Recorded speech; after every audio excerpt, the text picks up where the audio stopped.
इस्लामाबाद में होस्ट करे कुछ मुल्कों को और बोला कि साहब हम बात करेंगे, जो लड़ाई चल रही है ना मिडल ईस्ट पे, इसके ऊपर चलिए हम बातचीत करते हैं। तो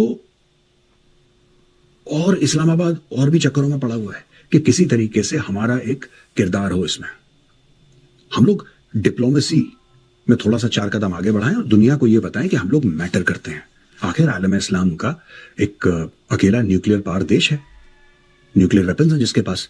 तो पाकिस्तानी माइंडसेट में ये बहुत बड़ा एक रोल पाकिस्तान प्ले कर सकता है।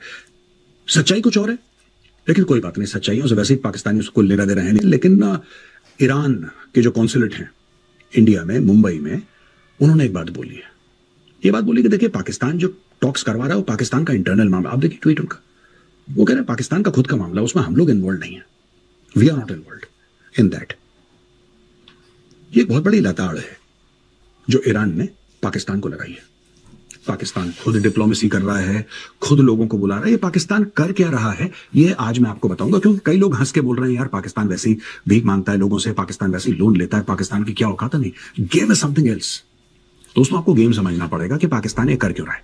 अब जैसे ये जो लेटेस्ट टॉक्स करवाई, जिसमें वो इशाक डर का फेमस वीडियो था कि इशाक डर गिर गया जमीन पे, आप स्क्रीन पे देखिए। इशाक डर जो पाकिस्तान के he is currently the foreign minister and the deputy prime minister of Pakistan. तो ये गिर गए थे, उनको जब रिसीव करने, जब वो स्टेज वेज पे आए तो he went there to greet him and he fell down.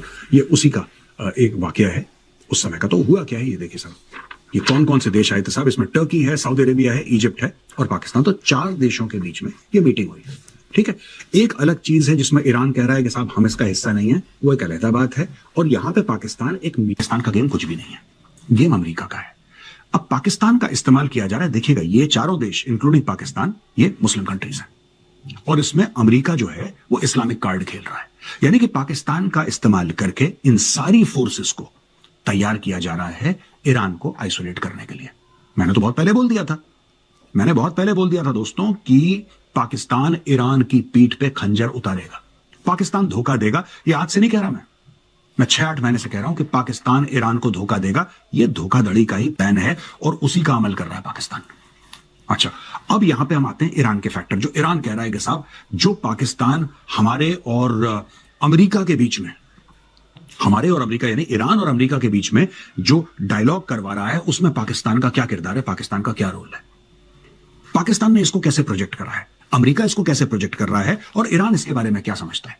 सबसे पहली बात, पाकिस्तान अब बेलिजरेंट्स कौन है, यानी कि इसमें लड़ रहे हैं वो कौन है, ये समझने वाली बात है।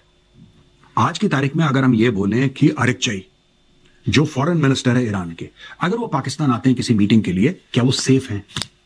मैं आपसे पूछ रहा हूं, आप कमेंट्स में लिख सकते हैं कि साहब सेफ हैं कि नहीं है, आपको क्या लगता है। और अरेक्चई अगर पाकिस्तान में, आप कहते हैं कि नहीं साहब अगर पाकिस्तान में आते हैं तो सेफ हैं। अब दोबारा ईरान के फैक्टर में देखिए, बात यह है कि ये जो मीटिंग करवा रहा है पाकिस्तान, उसमें इजराइल इन्वॉल्व हो ही नहीं सकता, क्योंकि इजराइल के साथ किसी भी देश की कोई डिप्लोमेटिक रिलेशनशिप है नहीं। अब पाकिस्तान की है नहीं, सऊदी अरब की है नहीं, फिर यानी कि आप इजराइल से बात नहीं कर सकते। अब बात हुई अमेरिका की, अमेरिका इसमें इन्वॉल्व नहीं है, तो फिर आपने मीटिंग किसके लिए करवाई। दोस्तों यही चीज है, यही मैं आपको बात बता रहा हूं। ये जो लड़ाई है, ये पूरी की पूरी लड़ाई है, अब ये टर्मिनल फेज की ओर जा रही है धीरे धीरे। टर्मिनल फेज यानी कि अब मरता क्या ना करता, डोनाल्ड ट्रंप को एक बात समझ में आ गई है कि अगर वो कोई एक्शन नहीं लेता है तो जलील होकर यहां से वापस जाएगा। और उसका कारण क्या है, उसका भी कारण मैं आपको समझा दूं दोस्तों। साइकोलॉजिकल रीजन है और बड़ा प्यारा रीजन है। विक्ट्री जो होती है, जीत, उसके पैरामीटर सबके अलग अलग हैं। ईरान के लिए जीत अलग है, इजराइल के लिए जीत अलग है, अमेरिका के लिए जीत अलग है, राइट। इजराइल के लिए जीत रेजिम चेंज है। जिस दिन रेजिम चेंज हो गया, जिस दिन एक दूसरी रेजिम आ गई जो कि सेक्युलर है, जो कि डेमोक्रेटिक है, तो इजराइल विल बी हैप्पी। फिर इजराइल ईरान को छेड़ना वाड़ना बंद कर देगा, बोलेगा ठीक है यार, doesn't matter, it's a friendly regime. अगर दोस्त ना है, कम से कम दुश्मन भी ना है, अपना काम करे, हमें कोई लेना देना नहीं है।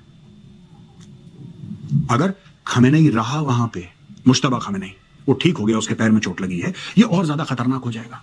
और फिर गल्फ के साथ जो रिश्ते हैं अभी तो बिगड़ गए बहुत ज्यादा, क्योंकि हर एक कोई ऐसा देश नहीं है आसपास जिसके ऊपर इन्होंने मिसाइल ना मारी हो। सिर्फ एक बेचारा यमन है गरीब, उस पर मिसाइल नहीं मारी। तो दोस्तों आपने देखा और सुना गोबर आर्या को, जो उसने बातें की हैं, ये टोटल ही झूठ बोल रहा है, अपने लोगों को गुमराह कर रहा है, बेवकूफ़ बना रहा है। इसको पता कुछ नहीं है, या तो इसको नॉलेज नहीं है या ये झूठ बोल रहा है। नॉलेज तो इसको होगी मगर ये झूठ ही बोल रहा है, पता इसको सब कुछ है। अभी आप इसकी पिछली वीडियोस उठा के देखें, उसने ये बातें की हैं कि ईरान जो है सारे मुल्कों को, मुस्लिम मुल्कों को बमबारी कर रहा है, उसको मार रहा है, मगर पाकिस्तान को क्यों नहीं मार रहा। पाकिस्तान इसको सपोर्ट कर रहा है, पाकिस्तान इसको अंदर से मिसाइल दे रहा है, ये कर रहा है, वो कर रहा है। तो ये अब गोबर का बच्चा कह रहा है कि पाकिस्तान ईरान को पीठ पीछे वार करेगा। कि ये हो सकता है? ये सिर्फ अपने लोगों को बेवकूफ़ बना रहा है और कुछ नहीं है। पाकिस्तान खुलकर, दुनिया के सामने खुलकर एक सालसी का रोल अदा कर रहा है, मीडिएटर का रोल अदा कर रहा है, ये सबको पता है। बहरहाल दोस्तों, अगर आपको ये वीडियो अच्छी लगी हो तो हमारी वीडियो को लाइक कीजिएगा, चैनल को सब्सक्राइब कीजिएगा और ज़्यादा से ज़्यादा शेयर कीजिएगा, ताकि हमारी आने वाली वीडियो आपको बर वक्त मिल सके।